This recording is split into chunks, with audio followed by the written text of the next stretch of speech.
En esta sesión vamos a hablar de una cuestión muy importante que tiene que ver con los signos teatrales utilizados para interpretar una secuencia narrativa.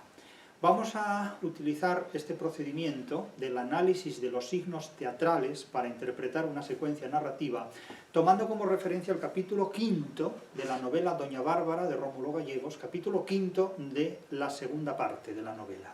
Este capítulo se titula Las mudanzas de Doña Bárbara y consta de dos partes que narratológicamente procede distinguir. Una primera parte en la que la acción discurre a través de una especie de discurso indirecto referido en el que Doña Bárbara protagoniza un ejemplo de lo que podríamos denominar literatura confesional. Algo semejante a lo que incluso Ana Ozores, en la víspera de la confesión general con el magistral, también protagoniza, una especie de confesión general. Este es un título de narrativa, es un ejemplo de narrativa propiamente romántica o posromántica. No hay que olvidar que ni un solo autor de la novela realista renunció a crear páginas literarias de novelas románticas. Pensemos en el caso de María, de Jorge Isaac, por ejemplo.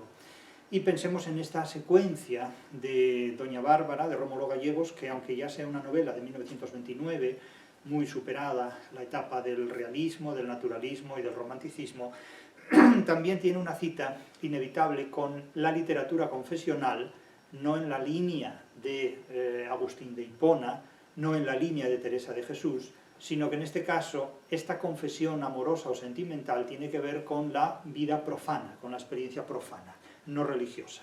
Aquí el Dios es el varón, es el hombre, no el Cristo crucificado, ni la experiencia mística reemplaza en absoluto a la experiencia secular, profana y profundamente humana. Insisto que el título o el membrete que podríamos darle a esta secuencia es el de una literatura confesional, y en su segunda parte tenemos un diálogo frente a frente, cara a cara, entre Doña Bárbara y Santos Luzardo. Es como el tercer encuentro cara a cara que tienen los dos, pero es la primera vez que se ven a solas. Y esto requiere y exige por parte del lector o por parte del espectador una atención muy especial, y aquí vamos a acudir a la semiología literaria, es decir, a la interpretación de los signos. Todo el mundo sabe que la semiología es aquella rama de la teoría de la literatura, aquella metodología de la teoría de la literatura que tiene como objeto la interpretación de los signos y sus posibilidades de codificación, sus posibilidades de clasificación y de interpretación. Un signo es una forma sensible que remite a un objeto referente bajo un determinado sentido o bajo una determinada valoración. El sentido, naturalmente, es una apreciación relativamente subjetiva de un objeto referente que es absolutamente objetivo, y a través de una forma, en este caso, que es una forma lingüística y una forma también literaria, no solo lingüística, sino también literaria.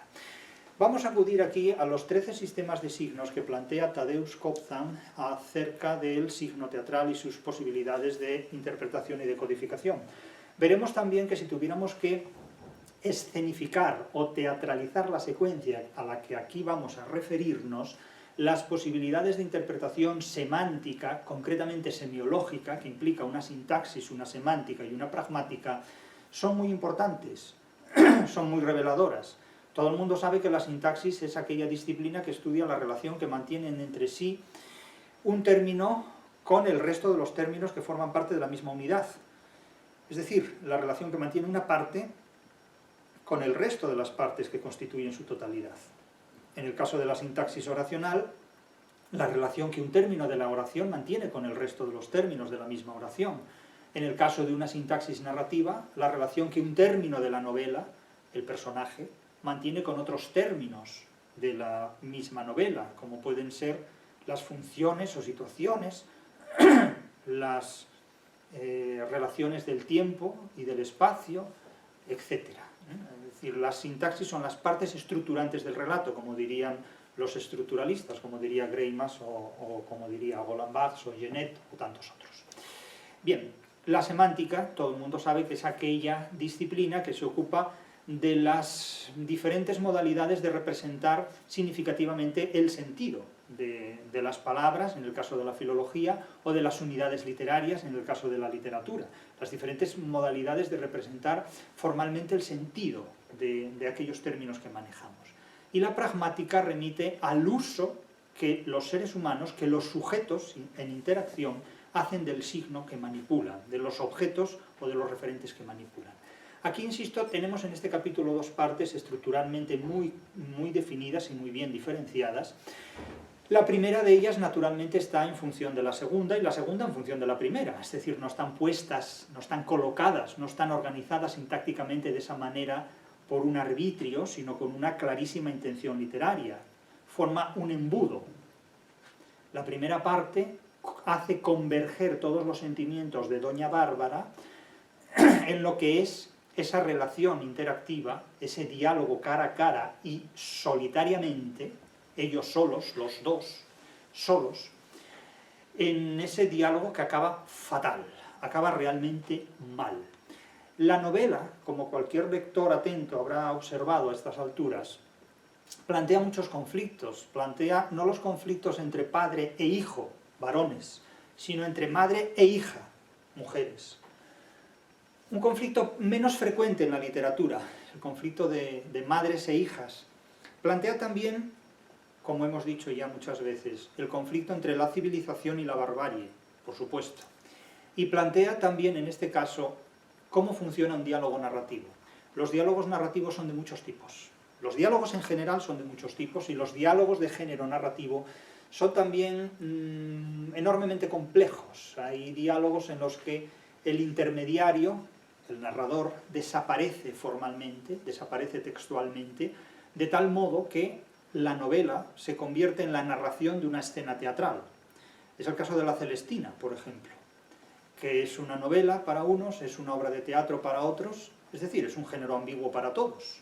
Es decir, lo que no podemos es interpretar la realidad literaria tardomedieval como si fuera un producto que tuviera que encajar con la teoría de los géneros literarios del siglo XX. Es decir, a veces la gente elabora una teoría de la literatura y considera que si analiza una pieza literaria, una obra literaria que no se corresponde claramente con esa teoría, lo que está mal es la obra literaria y no la teoría de la literatura, lo cual es muy simpático esto, ¿no? Porque equivale a decir que yo elaboro una teoría del mundo y si algo falla la culpa la tiene el mundo, no la tiene mi teoría. Claro, eso es el narcisismo del estructuralista. El estructuralista elabora una estructura a partir de unas observaciones que hace y considera que esa estructura está por encima de la realidad. Claro, eso es el idealismo. Eso es el idealismo alemán. Es decir, elaboran una arquitectura imaginaria acerca del mundo y si el mundo no se ajusta a esa arquitectura imaginaria, el mundo está mal hecho. El mundo está mal hecho, pero claro, el mundo no es el resultado del nazismo, que sí es el resultado en parte del idealismo alemán. Vamos a examinar en consecuencia esta parte de la novela, este relato, y vamos a hacerlo conforme a estos 13 sistemas de signos que señala Kobzan, cuyo artículo hemos traducido al español hace ya décadas. Kobzan habla de la palabra y del tono, de la mímica, el gesto y el movimiento, del peinado, el maquillaje y el vestuario, del decorado y de los accesorios, de la música, de los efectos sonoros y de la iluminación. Son los 13 sistemas de signos. Algún puntilloso ha dicho, bueno, la máscara debe ser el sistema número 14. La máscara es un accesorio, pero bueno, siempre hay gente que quiere ser original sin desarrollar una patología. Se acepta. Pero la máscara es un accesorio. Aquí no hay máscaras, la máscara es el personaje, es lo que etimológicamente es la persona, lo que hace sonar lo que llevamos dentro, en definitiva. De hecho, estos 13 sistemas de signos que Kobzan, como semiólogo, inventarió, codificó y estructuró para el teatro, están presentes en la vida cotidiana de todos y cada uno de nosotros, porque todos nosotros somos actores, de la misma manera que alguien decía, todos somos filósofos, sí, bueno, y todos somos taxistas, porque alguna vez hemos llevado a alguien en nuestro coche, por ejemplo, o nos han llevado en el coche de los demás. En fin, no todos somos astronautas, porque no todos estamos más allá de la estratosfera viajando por el espacio. aunque algunos ponen un gran empeño en conseguirlo, sin subirse a una nave espacial. Pero vamos, no es este el tema que aquí nos ocupa. Lo que quiero decir es que todos somos actores, porque todos evidentemente interpretamos un papel, como yo mismo aquí interpreto el mío. Es decir, yo no puedo decir yo no soy la persona que habla, pero lo que sí puedo decir es que no soy el personaje que aquí represento. Entonces, claro, cuando alguien habla, es que fulano es así, no, eso es su personaje, pero fulano no tiene nada que ver con su personaje. Aquí estamos trabajando, estamos interpretando un papel que no corresponde con nuestra persona. Cuando esto hay que decirlo es porque el tercer mundo semántico al que nos enfrentamos está como está. Pero bueno, a ese tercer mundo semántico en un tanto por ciento muy elevado se le llama el respetable. Pues nada, el respetable tercer mundo semántico. Las mudanzas de Doña Bárbara es el título de este capítulo. Es un capítulo muy heraclíteo, si queremos ir al esdrújulo en vez de a lo llano. Las mudanzas de Doña Bárbara se refieren a mudanzas emocionales que tienen que ver también con desenlaces funcionales, desenlaces actanciales. Recuérdese que cuando hablamos del estudio del personaje narrativo, una de las facetas que analizábamos era las relaciones y transformaciones del personaje narrativo, del personaje del relato, a lo largo de la novela o del cuento. Doña Bárbara, desde que Santos Luzardo entró en escena, experimenta muchas alteraciones emocionales, psicológicas, y alteraciones actanciales, operatorias. No sabemos si las unas consecuencia de las otras o todo junto y mezclado juntamente, ¿no? Pero está como muy alterada, muy transformada. Teresa de Jesús, que sabía mucho de alteraciones, recomendaba no hacer mudanza en tiempos de turbación, y menos en tiempos de más turbación todavía, ¿no? Donde la turbación se incrementa notablemente, quiero decir. De tal forma que las singulares transformaciones que desde aquel día comenzaron a operarse en Doña Bárbara, nótese el valor operatorio, de obrar, comenzaron a obrarse, a operarse, dice textualmente la obra, en Doña Bárbara, provocan entre la peonada del miedo comentarios socarrones. Es decir, que la gente se burla de la jefa intimidante, intimidatoria, se burla porque la ven, digamos, enamorada de Santos Luzardo. Entonces, el amor suele ser objeto de burla. Nótese que algo que es una cualidad humana, una facultad humana que nos distingue de especies animales, y alguien dirá, no, es que los animales también se enamoran. La experiencia no se puede negar. Es decir, si usted dice que los animales también se enamoran, yo no le negaré a usted su experiencia. Amén. No voy a discutir esto, como discutir con alguien que sabe de estas cosas, más que uno, ¿no? Pues provocan entre la peonada del miedo comentarios socarrones. Bueno, en definitiva, envidiosillos, ¿no?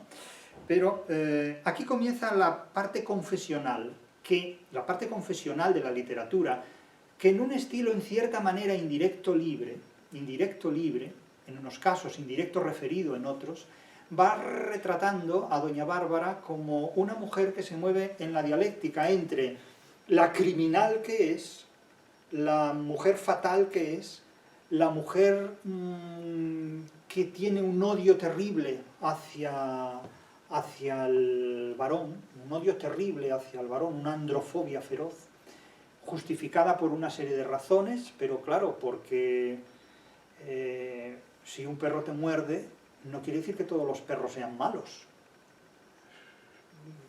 No puede ser, no se puede ir contra la especie porque un individuo te haya hecho daño una vez o dos, pero no se puede ir contra la especie de los cánidos porque un perro un día te haya mordido en el tobillo, por ejemplo. Por ejemplo, el caso de Doña Bárbara no es el caso de una mordida en el tobillo de un perro, es un tema mucho más serio, desde luego, indudablemente.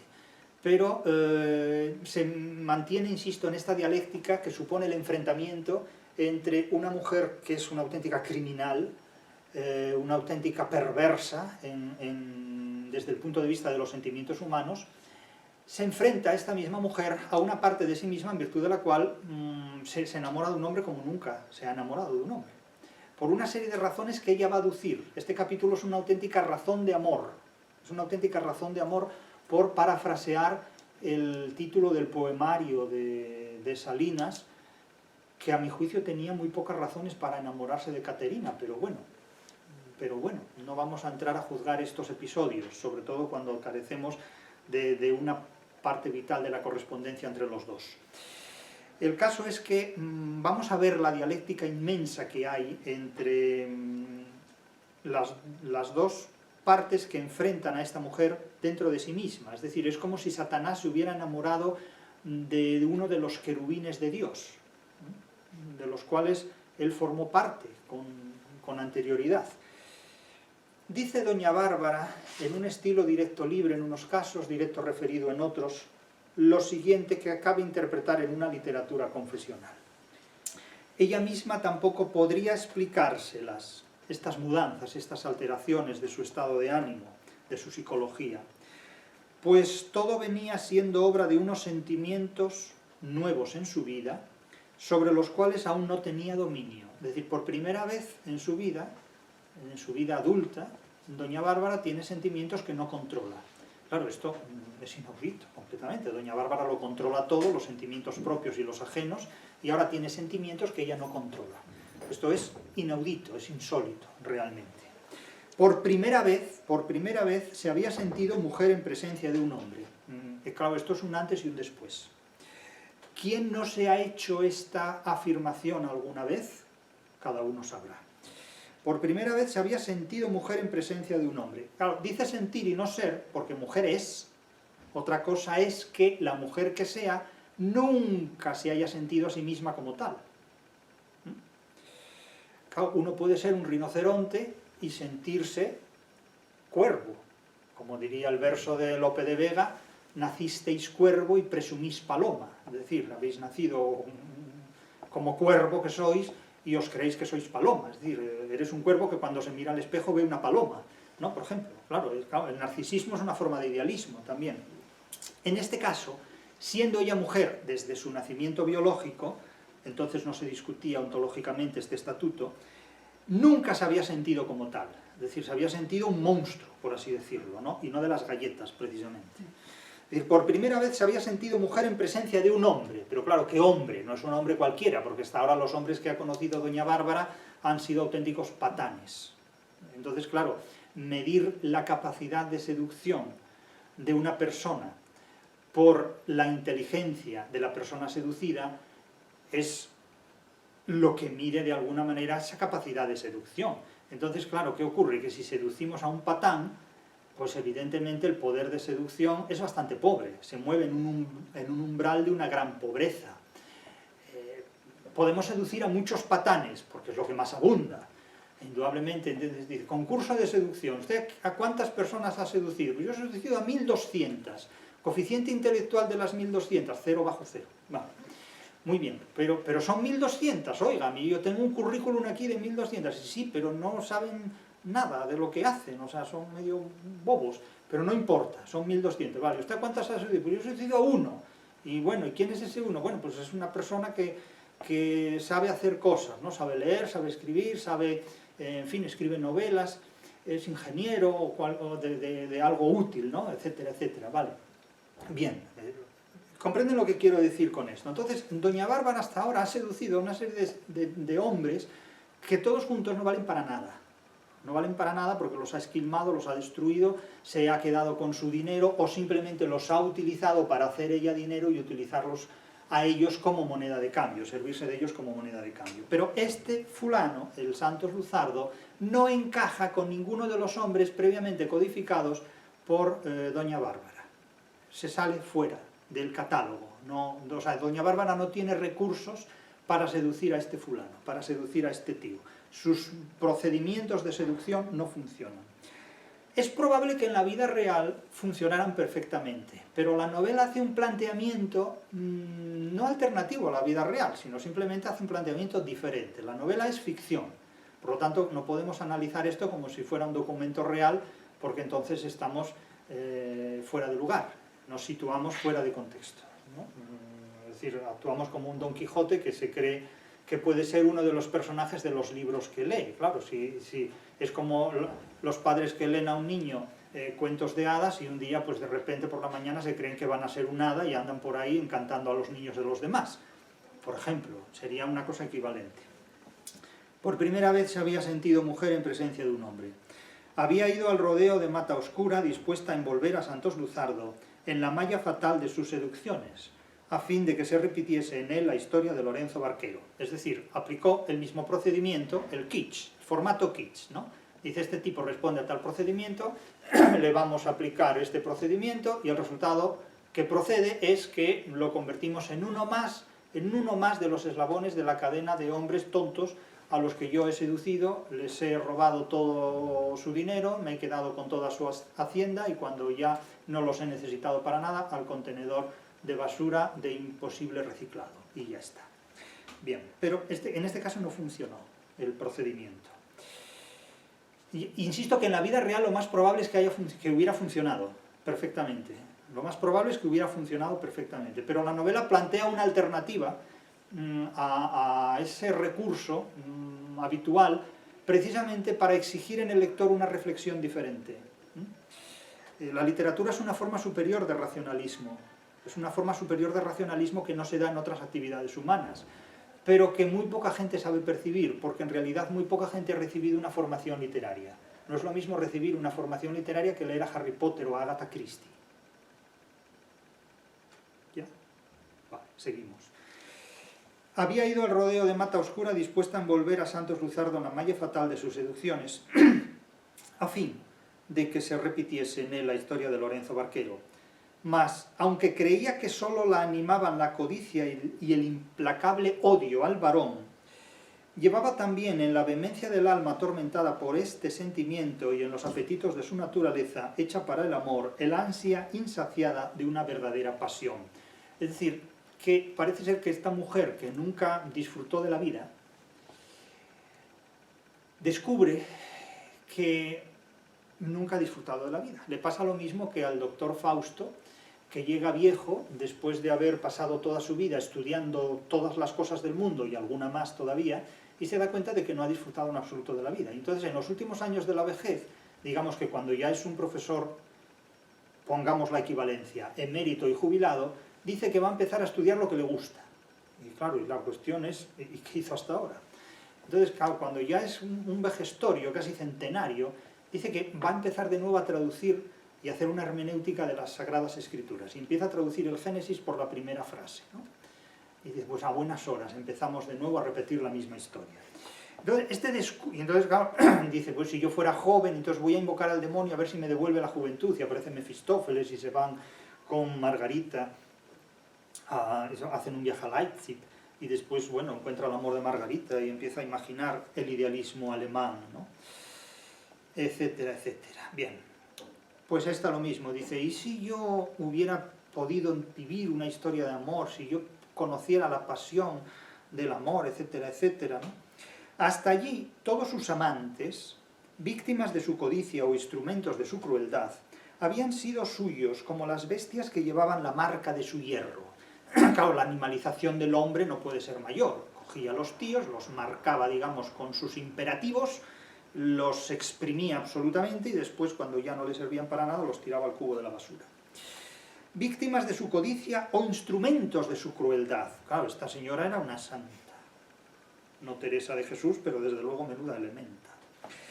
Habían sido suyos como las bestias que llevaban la marca de su hierro, pero al verse desairada una y otra vez por aquel hombre que ni la temía ni la deseaba, claro, esto es intolerable. O sea, ni me tiene miedo ni me tiene deseos. No tengo manera de subyugar a este tío, no tengo forma de seducir a este tío.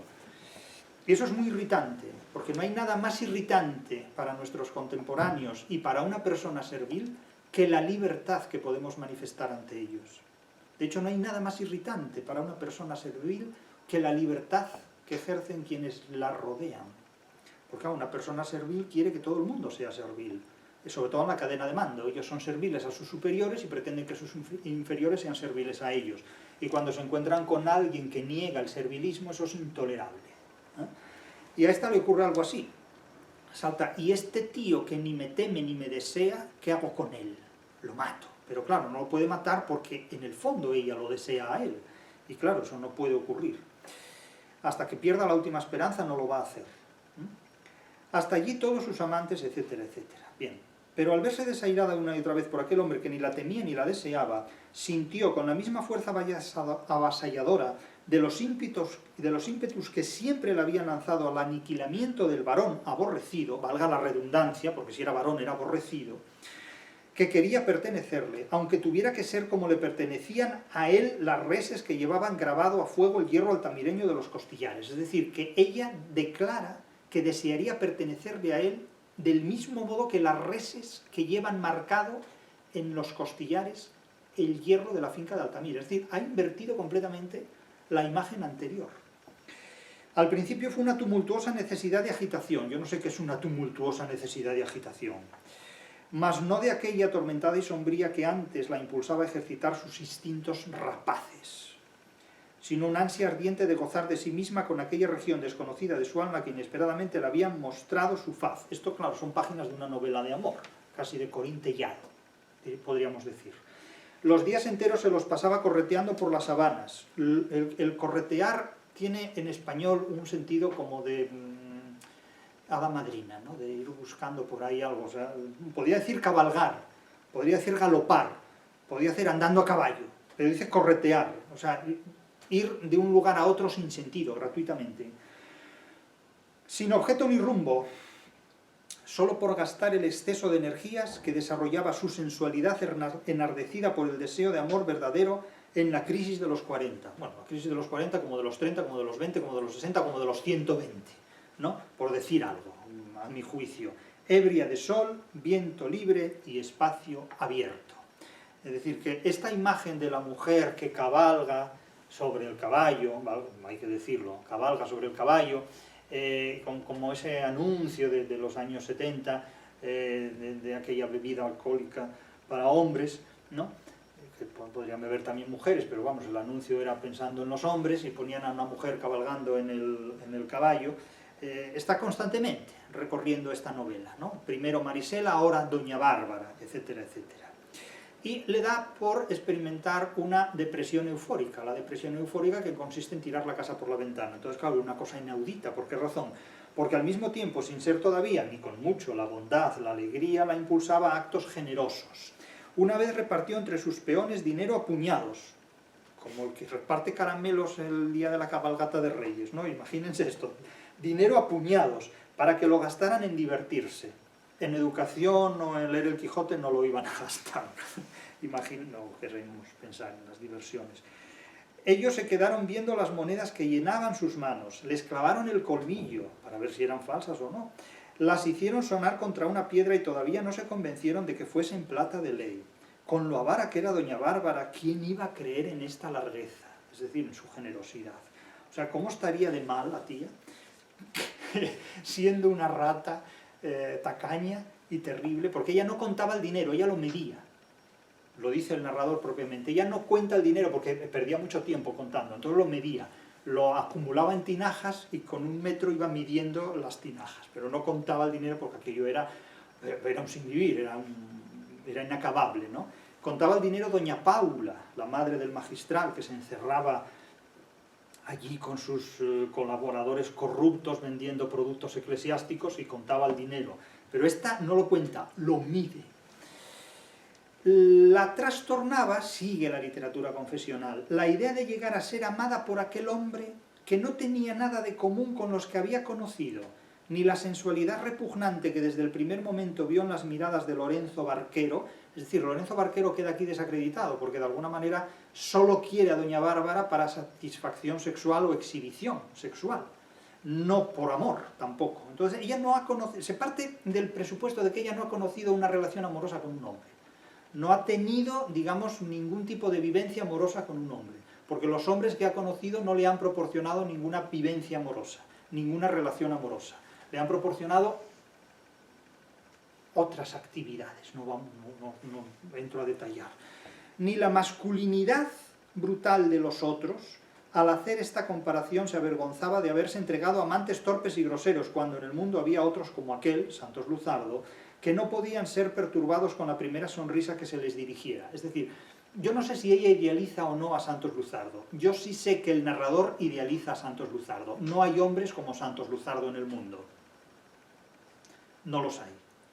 O sea, los hombres no somos como Santos Luzardo. Tampoco las mujeres son como Doña Bárbara, ¿eh?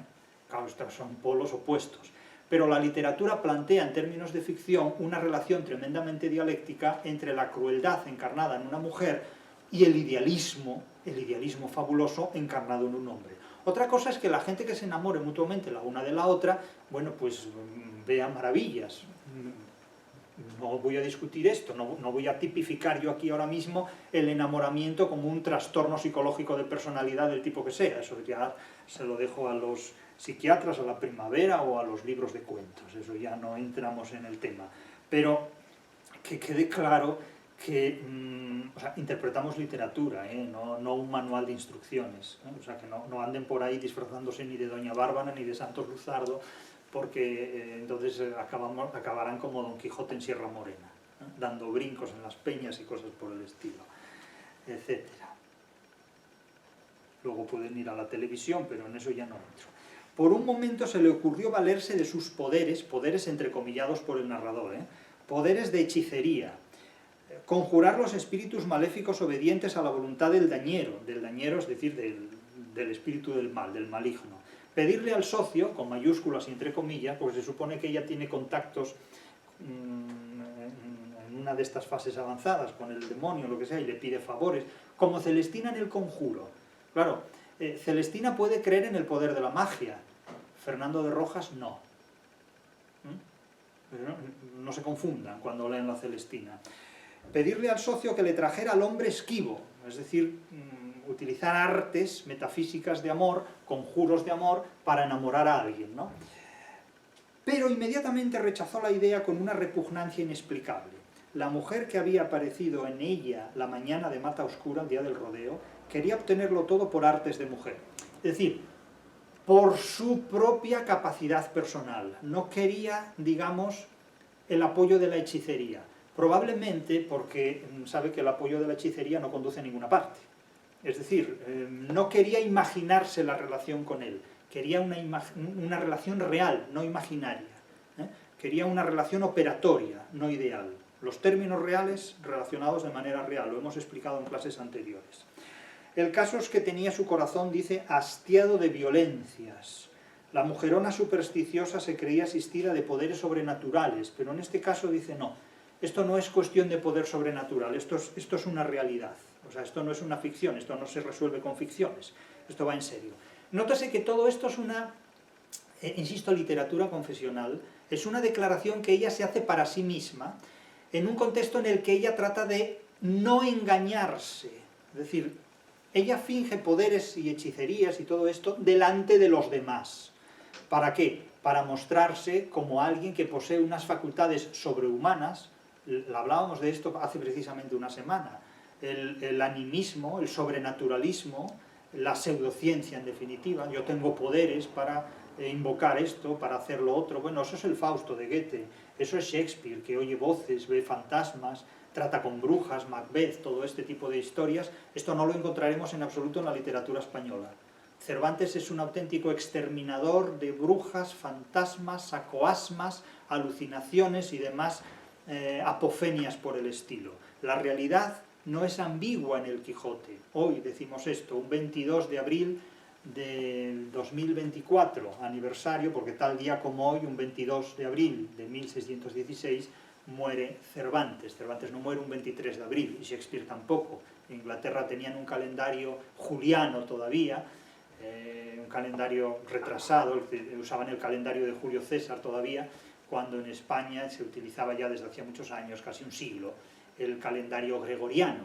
El calendario juliano se utiliza en Inglaterra hasta 1752 todavía, llevaban un atraso que cuando pusieron el calendario en hora, por así decirlo, pues llevaban atrasos casi de años, ¿no? Incluso, o sea que, bueno, ¿qué le vamos a hacer, ¿no? Inglaterra en el siglo XVII era un país terriblemente atrasado, prácticamente no se moderniza hasta finales del XVIII, en realidad. Y el resultado de su modernización es lo que hoy tenemos delante. Miren lo que tienen delante. Pero no me miren a mí. Una mirada debió bastarle a doña Bárbara para comprender que no eran de fundarse muchas esperanzas en aquella visita. Viene Santos Luzardo a verla, a hablar con ella. Pues la actitud de Luzardo solo revelaba dominio de sí mismo, pero ella no atendía sino a sus propios sentimientos y lo recibió con agasajo. Es decir, después de que el lector ha recibido las advertencias confesionalmente del estado de ánimo en el que se encuentra doña Bárbara, que salía además por la sabana a ver si se lo encontraba, del mismo modo que el magistral en el capítulo primero de la regenta miraba con el catalejo a la casa de la regenta a ver si la veía por allí y no la vio. Y para eso, entre otras cosas, subía el magistral a la torre de la catedral a contemplar con su catalejo la zona de donde vivía la regenta. Pues esta salía por la sabana a ver si veía como esta gente que dice vamos a pasar por tal sitio porque por aquí pasa fulanita o pasa fulanito y tienes que estar media hora allí con el colega para que vea fulanita pasar y luego lo veía fulanita pasar con otro y cosas por el estilo, pues lo mismo, ¿no? Y etcétera. Pues esta, igual que una cría, que un adolescente. Bien, llega Santos Luzardo. Santos Luzardo le viene con una propuesta. Este siempre que aparece viene con una propuesta. Y ella trata, bueno, pues de mantener con él una buena relación. Pero aquí ya empieza la segunda parte del capítulo y aquí es, por esta razón, es importante que presten atención a la palabra, el tono, la mímica, el gesto y el movimiento. Es decir, yo les voy a reproducir, les voy a expresar, les voy a contar esta secuencia, pero ustedes traten de ver cómo todos estos sistemas de signo funcionan como una orquesta, es decir, en estéreo, simultáneamente, como una orquesta, como una armonía muy bien conjuntada, para conseguir determinados efectos. Piensen en el peinado, el vestuario, el maquillaje, la iluminación, los efectos sonoros. Pónganle música a esta escena si quieren llevarla al escenario, porque claro, en la mente de doña Bárbara suena la Amorosa de Guridi, por ejemplo, esa melodía vasca de Guridi, Amorosa. O suena también la Gavota de Luis María Ponce, o el Intermezzo de Ponce. Lo que no sé es lo que suena en la cabeza de Santos Luzardo, porque me parece que suena algo así como la canción de la tierra de Gustav Mahler, o una cosa parecida. Entonces hay un gran contraste en esto, pero pónganle ustedes música a esta secuencia, pónganle ustedes vestuario, peinado, maquillaje, iluminación, efectos sonoros, pónganle accesorios, etc. Pónganle tono, la palabra ya se la da el narrador. Caramba, doctor, dice ella, qué hombre tan dominante es usted, y lo dice ella. Exclamó la mujerona, recuperando su expresión risueña, no por adornarse con zalamerías, sino porque realmente experimentaba placer en hallar autoritario a aquel hombre. No permite usted que uno, digo que una, se salga con el asunto ni por un momento. Nótese la epanortosis. La epanortosis no es una urticaria, es una figura retórica que remite a una autocorrección. Me decía Cervantes, quiso mi voluntad, digo el poder del cielo, dice Cervantes, ¿no? Es decir, como quien, en realidad es mi voluntad, pero como lo políticamente correcto es decir la voluntad divina, pues me corrijo, pero ya ha dado la patada, ¿no? Que uno, digo que una, se salga del asunto ni por un momento. Entonces comienza aquí un diálogo. ¿Qué es un diálogo? Un diálogo es una interacción de enunciados que se desarrolla de forma sucesiva y alternativa entre dos o más interlocutores.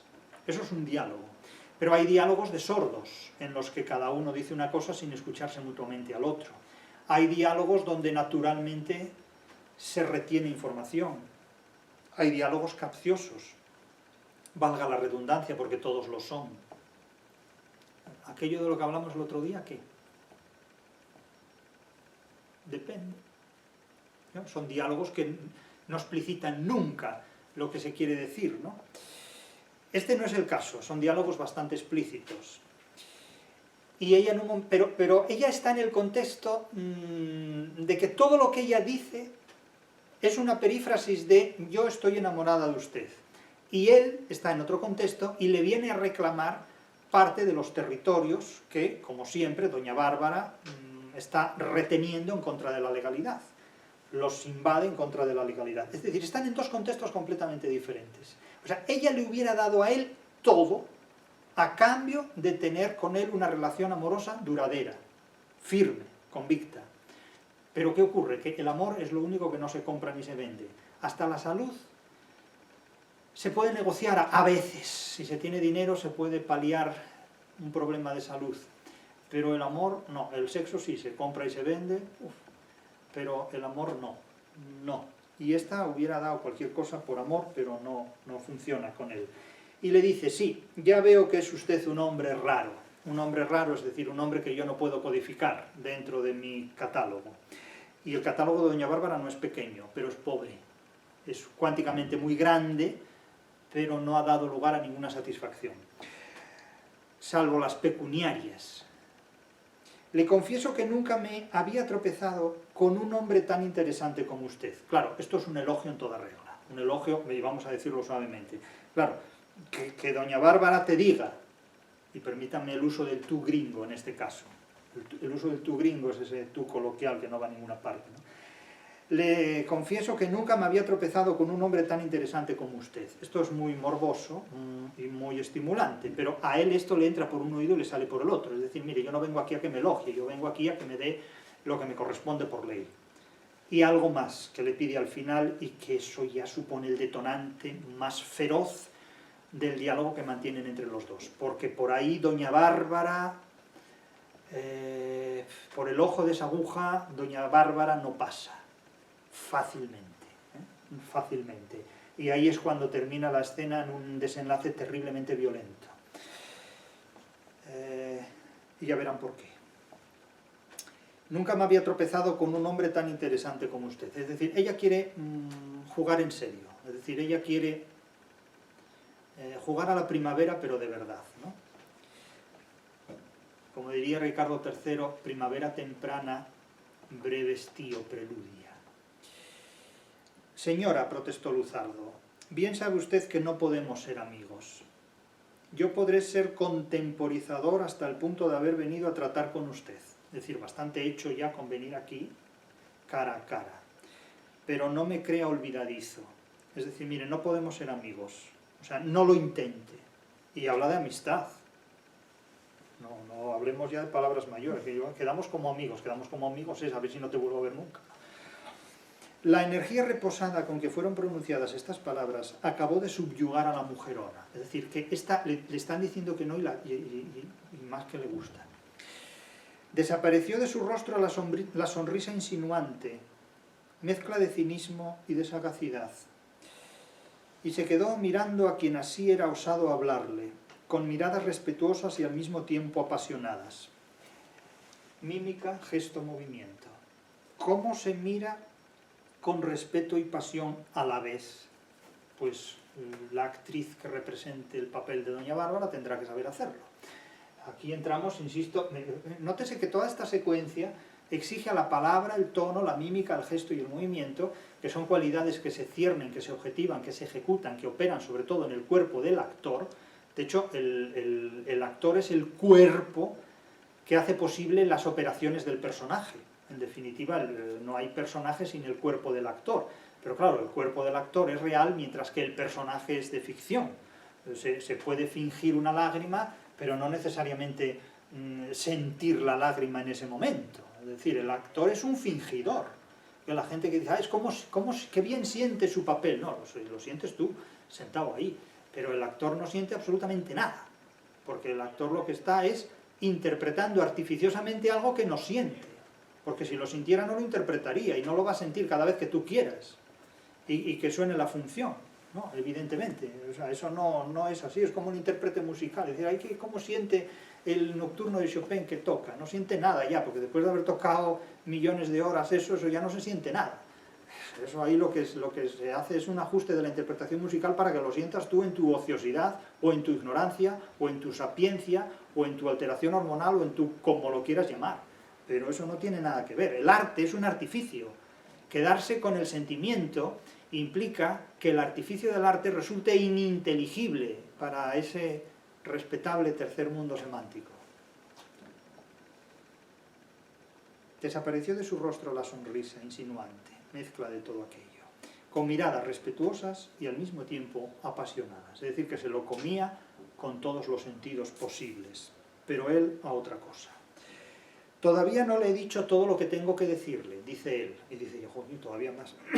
Hágame el favor de oírme esto si yo me hubiera encontrado, le dice ahora ella a él, si yo me hubiera encontrado en mi camino con hombres como usted, otra sería mi historia.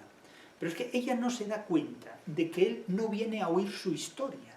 Él no es su confesor, no es su terapeuta, no es su hermano mayor, no es su confidente, no es su novio, no es la solución a sus problemas. Él es su problema.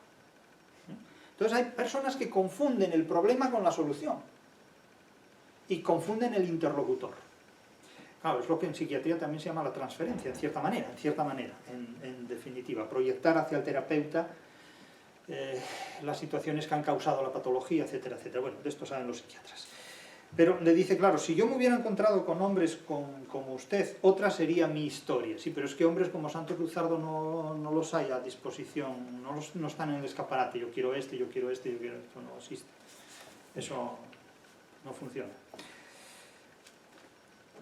Y tras una confesión y una protesta que dice el narrador, prosigue el contexto de la situación y aquí vamos intensificando. Aquí se intensifican, habría que intensificar la iluminación, los efectos sonoros y no sé si la música o no, pero llegamos a los momentos álgidos de la Gavota de Ponce o de la secuencia amorosa de Guridi o de la canción de la tierra de Gustav Mahler o de lo que ustedes quieran plantear como música de fondo de esta situación dramática, porque aquí se produce lo que tradicionalmente se ha llamado un agón de presencia, es un enfrentamiento, una lucha. Agón significa lucha, de ahí agonía, la lucha entre la vida y la muerte, lo agonizante, pero son agones, en definitiva, son dos actantes, son, por utilizar el término francés, dos personajes que actúan enfrentados el uno al otro cuando ella no quiere enfrentamiento, pero es que él no la quiere a ella. En efecto, la sinceridad y rebeldía de un alma fuerte ante su destino era cuanto habían expresado aquellas palabras de doña Bárbara. Es decir, doña Bárbara le ha dicho claramente, si yo me hubiera encontrado con hombres como usted, mi vida no habría sido el fracaso que ha sido, porque tengo mucho dinero, tengo mucho poder, pero no tengo lo que quiero, y lo que quiero es un hombre como usted, y no lo tengo. Eso es lo que ella viene a decir, en definitiva. Y él dice, mire, sus problemas no son los míos, yo no vengo aquí a ser la solución de sus problemas, yo vengo aquí a resolver mis problemas, que pasan porque usted se civilice y se comporte como una persona. Pero eso no va a ocurrir, porque la vida no tiene desenlaces ideales, la vida exige desenlaces reales. Y la literatura y la filosofía no proporcionan soluciones reales a la vida. Los problemas reales no tienen soluciones literarias, los problemas reales no tienen soluciones filosóficas, los problemas reales tienen soluciones reales. Devuélvale, dice Santos Luzardo, en vez de restituirme estas tierras, devuélvale, que ya las doy por restituidas estas tierras, devuélvale a su hija las tierras de la Barquereña, que son las que le corresponden. Y claro, esto ya es la de Dios. Porque mentarle, es decir, el hombre al que doña Bárbara quiere que le mienta a su hija, vamos a decirlo en subjuntivo, que es el tiempo que los ingleses no tienen, que le mienta a su hija, esto ya rebasa, a ver cómo lo traduce el programa de YouTube, el subjuntivo, sin perder expresividad, que le mienta a su hija, esto ya doña Bárbara no lo tolera. Pero la verdad íntima y profunda hizo fracasar el ansia de renovación. Esto es lo que podríamos llamar en el teatro la acotación. Es decir, la declaración de esta verdad íntima y profunda, aquí le partió el alma, el corazón y todo junto, y yo creo que le partió hasta el páncreas, hizo fracasar el ansia de renovación, es decir, esta esperanza última que tenía doña Bárbara aquí se rompió. Y entonces volvamos a fijarnos ahora en palabra, tono, mímica, gesto, movimiento, toda esta kinésica y proxémica, el movimiento y la distancia. Hombre, ahora que la nombra, es decir, ha mentado al diablo, su propia hija Marisela. Doña Bárbara volvió a arrellanarse en la mecedora de donde ya se levantaba, es decir, volvió a quedar otra vez sentada. Y con una voz desagradable y a tiempo que se ponía a contemplarse las uñas, dijo, tono, voz desagradable, mímica, gesto, movimiento, se tira en la mecedora y se pone a contemplarse las uñas, como quien, todo a paseo, todo perdido. Dice, hombre, ahora que la nombra, con esa paranomasia de consonantes. Me han dicho que Marisela está muy bonita. Está, no es, está. Estado transitorio. Está muy bonita. Que es otra persona desde que vive con usted. Claro, esto es una puñalada trapera. En aquel contexto es acusarlo a él de concubinato y a ella de concubina. Está moralmente, en aquel contexto está moralmente muy mal visto. Estamos hablando de otra época, ¿eh?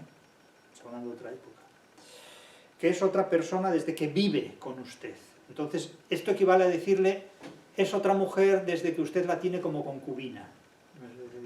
Claro, esto es muy depravante. Y el torpe y calumnioso pensamiento que se amparaba bajo el doble sentido de la palabra vive, porque esto es una silepsis o dilogía, tiene el sentido recto de convivir y tiene el sentido oblicuo, desfigurado y depravador de vivir como concubina. Pronunciada con una entonación malévola, tono. El tono tiene que tener un sentido de malicioso, un sentido muy malicioso, de significado muy malicioso. Hizo ponerse de pie a Santos Luzardo con un movimiento maquinal. El tipo tiene que manifestarse irritado. Para mí Santos Luzardo es un personaje totalmente idealizado y totalmente idealista, es decir, no hay hombres así. Alguien me dirá, pues mujeres como doña Bárbara las hay así. Bueno, pues yo no las conozco. Me parece muy difícil que las pueda haber. Me parece muy difícil que las pueda haber. Porque doña Bárbara no es solo crueldad. Mujeres crueles hay como hay hombres crueles. Pero mujeres y hombres en los que se combine esta articulación de sentimientos es realmente muy improbable. Es muy improbable y es producto básicamente del idealismo. Es decir, la literatura es un planteamiento ficticio de una determinada realidad que no tiene valor operatorio. De hecho, la ficción es una materia que carece de valor operatorio. Tomarse en serio la ficción es propio de curas, de teólogos o de problemas que sufren, de personas que sufren problemas mentales, es decir, de Don Quijote. Es decir, no se puede tomar la ficción en serio. De hecho, hay mucha gente que se enfrenta a la ficción y dice, hay que condenar lo que hace este personaje. Pero es que el personaje es una ficción. Entonces, claro, eso implica considerar que no se distingue entre la realidad y la ficción. Es decir, es que vamos a matar a Julien Sorel, por ejemplo, por llevar un retrato de Napoleón. Bueno, pues pueden ejecutarlo simbólicamente, pero es que no existe esa posibilidad, no existe esa opción. Tomarse la ficción en serio es un síntoma de trastorno mental.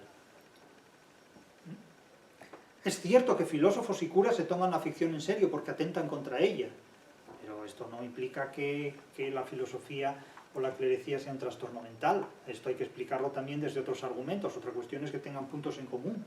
Platón se tomaba la ficción en serio. Tomás de Aquino se tomaba la ficción en serio. Los dogmas religiosos de cualesquiera época se toman la ficción en serio. Los dogmas de lo correctamente político se toman la ficción en serio porque pretenden cambiarla, pretenden reescribirla. Entonces, bueno, eso son imperativos políticos que rigen el mundo en determinadas épocas y siempre han existido y siempre existirán, indudablemente. Siempre habrá gente que se tome la ficción en serio y siempre habrá gente a la que le resulte inexplicable que Juan Ramón Jiménez haya podido escribir que Dios está azul. Porque dirán que Dios, que es el motor perpetuo y la causa primera, como sustancia pura que es, no puede recibir accidentes. Pero claro, eso, insisto, equivale a tomarse la ficción en serio. Es decir, a no saber lo que es la poesía. Vive en mi casa, dice Santos Luzardo, bajo mi protección, que es una cosa muy distinta de lo que usted ha querido decir, rectificó con voz vibrante de indignación. Y vive bajo mi protección porque carece de pan, mientras usted es inmensamente rica como hace poco me ha dicho. Pero yo me he equivocado al venir a pedirle a usted lo que usted no puede dar, sentimientos maternales. Hágase el cargo de que no hemos hablado una palabra, ni de esto ni de nada, es decir, todo a paseo. No ha servido de nada hablar con usted, ha sido un diálogo de sordos, porque ni usted ha escuchado lo que yo le digo, ni yo puedo tolerar lo que usted me dice, ni yo puedo oír, no puedo dar audiencia a lo que usted me da, a lo que usted me dice. Y se retiró sin despedirse, es decir, se fue dando un portazo. Doña Bárbara se precipitó, es decir, se precipitó como neurótica, como impulsada nerviosamente, se precipitó al escritorio en cuya gaveta guardaba el revólver cuando no lo llevaba encima. Es decir, en ese diálogo ya no llevaba la pistola encima, que casi siempre la llevaba encima. se precipitó al escritorio en cuya gaveta guardaba el revólver cuando no lo llevaba encima, pero alguien le contuvo la mano y le dijo: no matarás. Le recitó el quinto mandamiento, ¿no? No matarás. Tú ya no eres la misma. Claro, la pregunta no es quién le dijo eso es una coasma, eso es una voz interior que oye el propio sujeto, en definitiva. No estamos hablando ni de Mefistófeles ni del padre de Hamlet que haya venido ahí a decirle nada, no. Esa es la propia voz del propio personaje que le dice: estate quieta. Pero ¿a quién iba a matar doña Bárbara con este accesorio? Porque un revólver en una obra de teatro es un accesorio. El propio Chekhov decía que cuando en una obra de teatro, en la primera escena, aparece un rifle, una escopeta colgada en la pared, alguien tiene que morir antes de que la obra termine, porque si no ese accesorio es superfluo. Claro, si después de este diálogo que termina como termina, en un tono violento, con mímica y gestos, movimientos de neuróticos, dando un portazo, doña Bárbara se precipitó al escritorio en cuya gaveta guardaba el revólver, en un escritorio donde se guarda un revólver. Normalmente en un escritorio se guardan escritos y demás, ¿no? Pero vamos, es como tener en una biblioteca una panoplia, una cosa de esta. O sea, ustedes fíjense cómo se trastorna todo el decorado, ¿verdad? El escritorio en cuya gaveta guardaba el revólver. Claro, uno en su escritorio tiene cosas, pero revólveres no, por el momento, vamos. Cuando no lo llevaba encima, pero alguien le contuvo la mano y le dijo: no matarás, tú ya no eres la misma. ¿A quién iba a matar? ¿A Santos Luzardo? No lo sabemos. Bueno, claro, era el que tenía más cerca, indudablemente. El caso es que, como digo, esta novela en esta secuencia presenta una relación de las transformaciones, de las mudanzas de doña Bárbara. Son dos novelas, la que presenta la dialéctica entre la civilización y la barbarie, y la que presenta la dialéctica entre madre e hija, porque todo iba bien hasta que salió la hija, hasta que salió Marisela a relucir, la Marisela, que es el personaje que se interpone entre la relación pasional unilateral de la barbarie a la civilización. La barbarie se enamora de la civilización. Doña Bárbara se enamora de Santos Luzardo. Y después la dialéctica entre madre e hija, y finalmente, como digo, estos 13 sistemas de signos, estos 13 sistemas de signos teatrales que naturalmente se pueden utilizar perfectamente para llevar a escena esta secuencia. Si hay compañías de teatro que quieran llevar a escena esta secuencia, háganlo y a ver qué significado le dan, porque desde luego la riqueza dramática y expresiva que tiene una situación de esta naturaleza es enorme. Ya advierto que Santos Luzardo es, a mi juicio, un personaje plano, es un hombre plano, es un prototipo, es un arquetipo, es una especie de Superman idealizado. No existe en la realidad nada de esto. Doña Bárbara tiene muchísimo más relieve, es un personaje mucho más enriquecido poéticamente, es decir, literariamente, estéticamente también, desde el punto de vista de la impresión que causa en un receptor, por supuesto. Es un personaje mucho más atractivo porque es un personaje más complejo, mucho más problemático, es decir, en el arte los problemas embellecen la calidad de la obra mucho más que lo que no tiene problemas. De hecho, no tiene ningún sentido llevar al arte algo que no problematiza absolutamente nada. En definitiva, el arte es un conjunto de problemas. Por eso cuando la gente dice es que el arte nos relaja, pues no sabe lo que está diciendo. Vamos, el arte es un cúmulo de manicomios de una intensísima potencia. Es decir, el arte está lleno de personajes anómalos, de personajes anómicos. El arte es un sanatorio psiquiátrico espeluznante por completo, rodeado de místicos, rodeado de personas con infinidad de problemas. Es decir, cuando alguien dice es que las obras de arte, el arte nos relaja, la literatura nos ayuda a ser mejores, pero ustedes saben de qué hablan cuando utilizan semejantes términos. O sea, en realidad, el arte es solamente apto para personas que han tratado con gente enferma, mentalmente. En definitiva, es decir, el arte es una cosa demasiado seria como para utilizarla como entretenimiento. O sea, para eso ya están los productos comerciales Made in USA. Pero no me confundan el arte con Harry Potter, con Agatha Christie o con Mark Twain. Estamos hablando de cosas muy complicadas, muy complejas para el respetable tercer mundo semántico que siempre nos acompaña.